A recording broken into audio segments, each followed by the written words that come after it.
Hamlet has been performed so often, and its words are so familiar, that the greatest obstacle to enjoying the play is getting past the familiar in order to grapple with the deeper significance and complexity of the play. As Shakespeare does in so many of his plays, in Hamlet, he provides two mirrored stories with parallel characters. In Hamlet, the parallel characters inhabit the countries of Denmark and Norway. In Denmark, we see that there is a king, Hamlet, who has been murdered. There is also a King Fortinbras of Norway, who is now dead. Both kings have sons named after them. Prince Hamlet is the son of the former king of Denmark, but is estranged from the throne. Likewise, Prince Fortinbras is the son of the former king of Norway, and is also estranged from his throne. Both princes are kept from their respective thrones by their uncles. King Claudius is Hamlet's uncle, and is the current ruler of Denmark. Fortinbras' uncle is never given a name, but he too rules his country in the stead of Prince Fortinbras.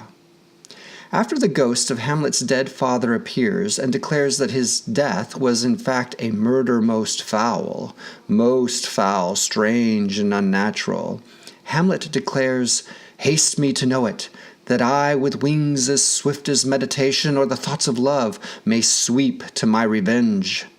Yet nothing Hamlet does is swift, nor does he sweep to his revenge. It is not until the very end of the play that we get any fulfillment of his declaration for revenge. Thus, many have mistakenly identified the theme of Hamlet, as did Samuel Coleridge, about one who vacillates from sensibility and procrastinates from thought, and loses the power of action in the energy of resolve. This idea is echoed in literary analysis and even popular films today. Even Laurence Olivier, in his film adaptation of Hamlet, mistakenly asserts that the play is about a man who could not make up his mind.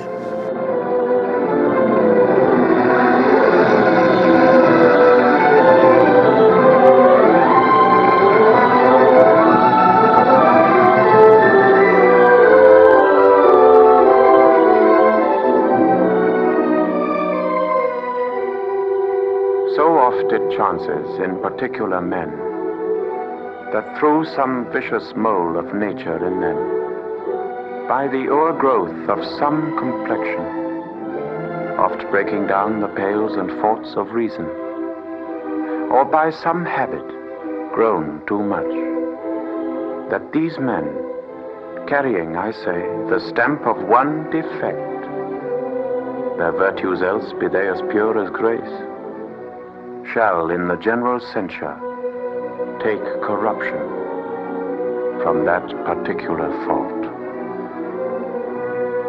This is the tragedy of a man who could not make up his mind.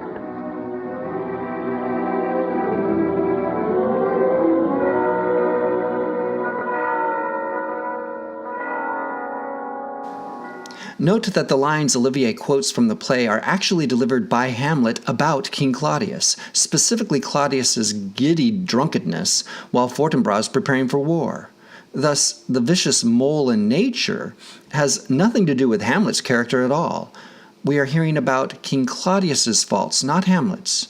Olivier twists the text to suit his own purpose, to assert a theme that has been imposed on the play by modern readers.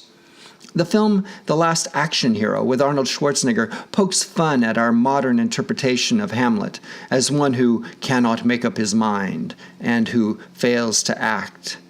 In this scene, the teacher, played by Joan Plowright, who is incidentally Laurence Olivier's widow, introduces Hamlet as one of the first action heroes. Shakespeare's Hamlet couldn't be more exciting. And though it may seem that he is incapable of taking any action, he is, in fact, one of the first action heroes. What you are going to see is a scene from the film by Laurence Olivier. Some of you might have seen him in the Polaroid commercial, or as Zeus in Clash of the Titans. Oh, bosom black as death. Help, angels. All may yet be well. Now he is praying. And now I'll do it.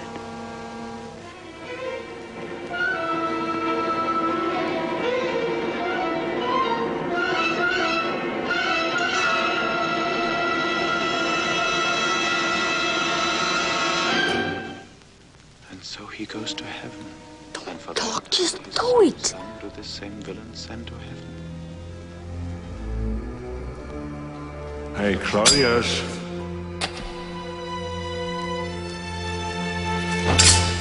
You killed my father. Big mistake. Something is rotten in the state of Denmark. And Hamlet is taking out the trash.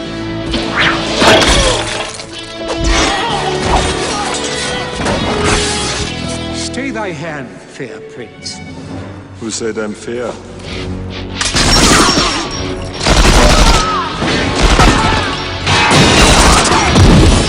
No one's going to tell this sweet prince good night. To be or not to be? Not to be.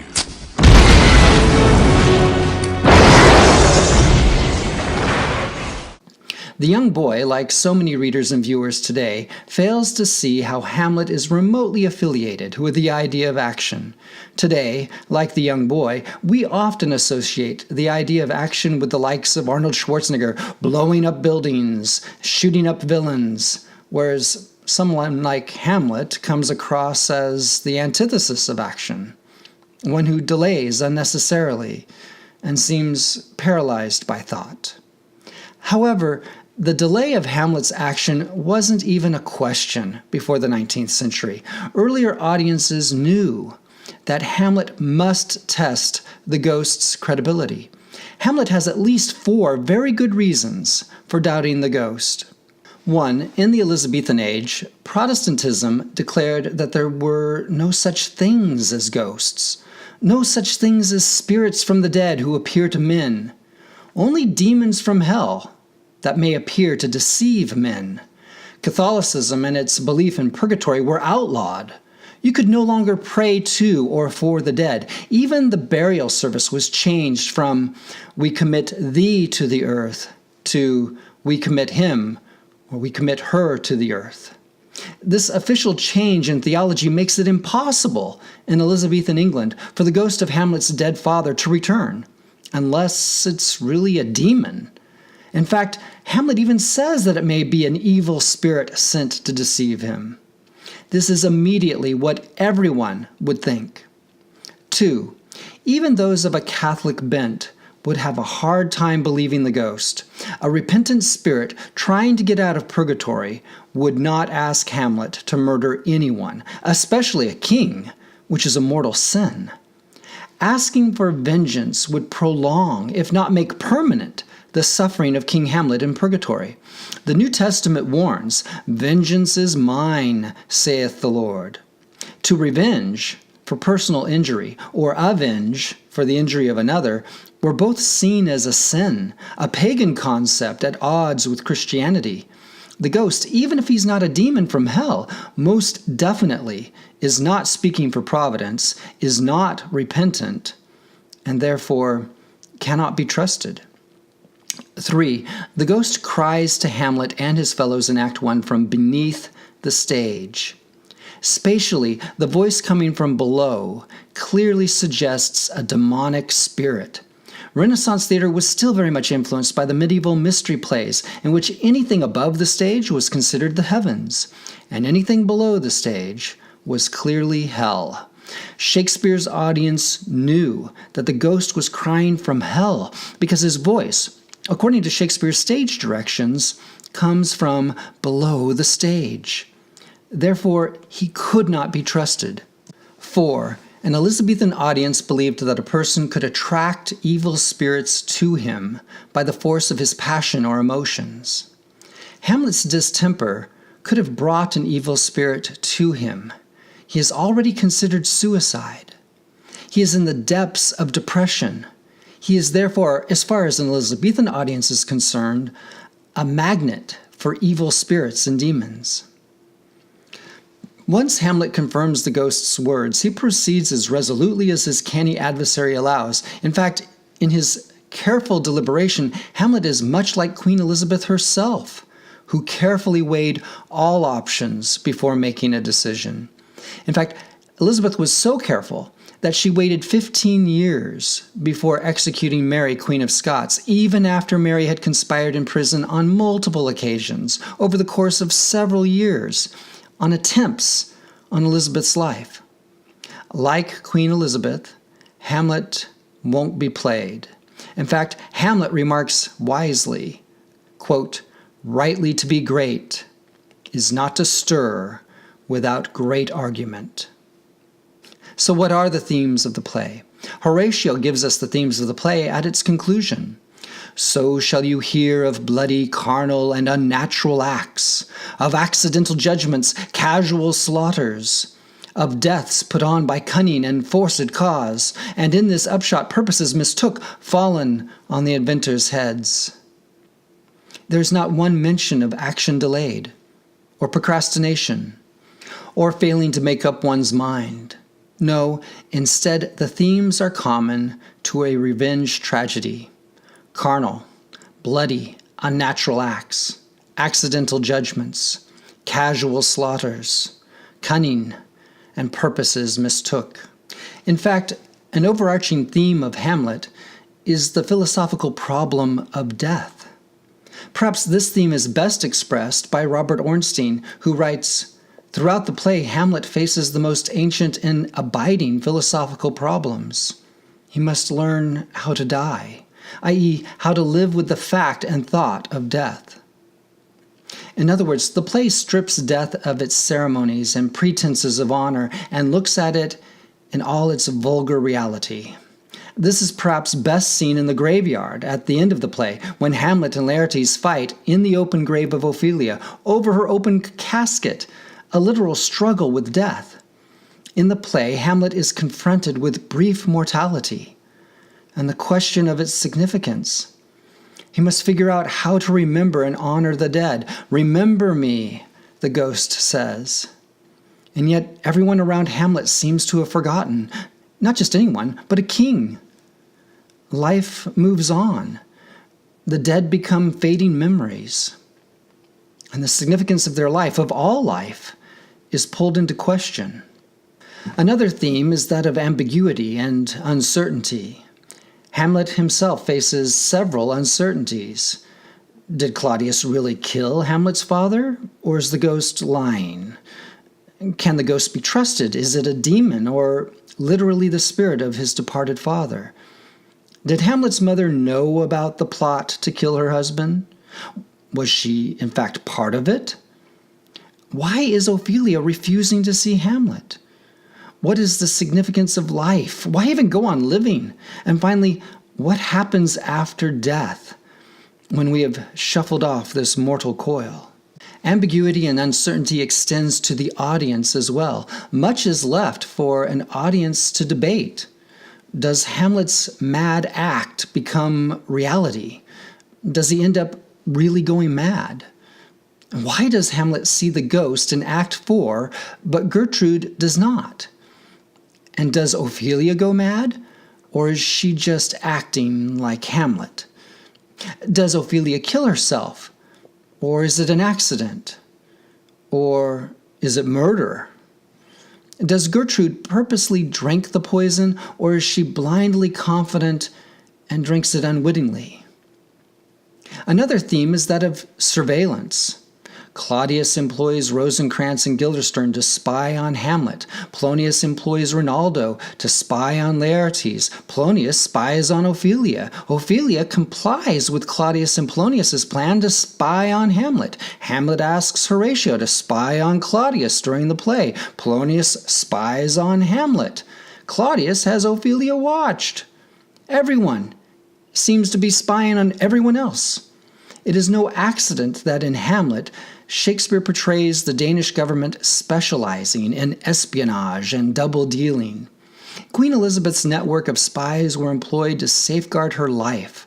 The efficiency of this network unearthed a series of plots to overthrow Elizabeth and to replace her with the Catholic Mary, Queen of Scots. Queen Elizabeth's court pioneered many of the techniques and practices we associate with international espionage to this day, including code breaking and the use of double and even triple agents. Another theme is that of alienation. In many ways, Hamlet is a typical young man with feelings of alienation, despair, anger, and cynicism. All too much for him to express. I have that within me which passeth show, Hamlet says. In other words, he feels that which surpasses display, which goes beyond expression. He feels alienated from everyone, even from himself, bubbling over with conflicting emotions which he cannot seem to express. Lastly, we find the recurring theme of seeming, or pretense. Prince Hamlet's own remarks about the seams of his clothing underscore this theme. These are but the trappings and suits of woe, he says, referencing his black clothes for mourning. Hamlet recognizes that actions, like clothing, can be a pretense and insincere. Later, the ghost of King Hamlet speaks of his most seeming virtuous queen, who committed adultery with his brother while he was yet alive. Although Hamlet says he knows not seems, once he learns of the murder of his father and is sworn to avenge his death, he plans to seem mad, and he makes Horatio and the guards swear that they won't give out, that they know aught of it. It could be argued that all the major characters, except perhaps Horatio, are pretending to be what they are not. In this play, it's hard to know when the major characters are merely dressing the part and when they are sincere. Shakespeare likely drew from three sources for his play. Hamlet is primarily based on a Norse legend, composed by Saxo Grammaticus in Latin around 1200 AD. In Saxo's version, the king of the Danes places his trust in two brothers who are appointed to rule over Jutland. One of the brothers weds the king's beautiful daughter, and they have a son, Hamlet. But the other brother, lusting after his brother's new bride and longing to become the sole ruler of Jutland, kills his brother, marries his wife, and declares himself king of all the land. Hamlet is desperately afraid and feigns madness to keep from getting murdered. He plans to revenge against his uncle and eventually become the new and rightful king of Jutland. A reasonably accurate version of Saxo's story was translated into French in 1570 by François de Belforest in his Histoire tragique. Belforest embellished Saxo's text substantially, almost doubling its length, and introduced the hero's melancholy. Lastly, Shakespeare certainly would have been influenced by Thomas Kyd's The Spanish Tragedy, the most popular and influential play of its time. Many elements of the Spanish tragedy, such as the play within a play, which was used to trap a murderer, and a ghost intent on revenge, appear in Shakespeare's Hamlet. Hamlet was published twice in two different quartos. Then it was, of course, published again in the collection of Shakespeare's plays in the 1623 folio. Interesting to note are the differences in lines and in text. The first quarto, published in 1603, has 2,154 lines. The second quarto, published somewhere between 1604 and 1605, has 3,674 lines, including roughly 230 lines not found at all in the folio. The first folio, the 1623 folio, has 3,535 lines, which include roughly 70 lines not in the second quarto. Most scholars agree that the first quarto is an actor's garbled memory. It is so far off from the other two texts that most editors never refer to it. The play includes characters such as Gertrude instead of Gertrude, Rosencraft instead of Rosencrantz, Gilderstone instead of Gilderstern, and Corambus instead of Polonius. However, the second quarto has a lot to offer. In fact, since the second quarto has more lines than the first folio, modern editors take different approaches to presenting the text of Hamlet.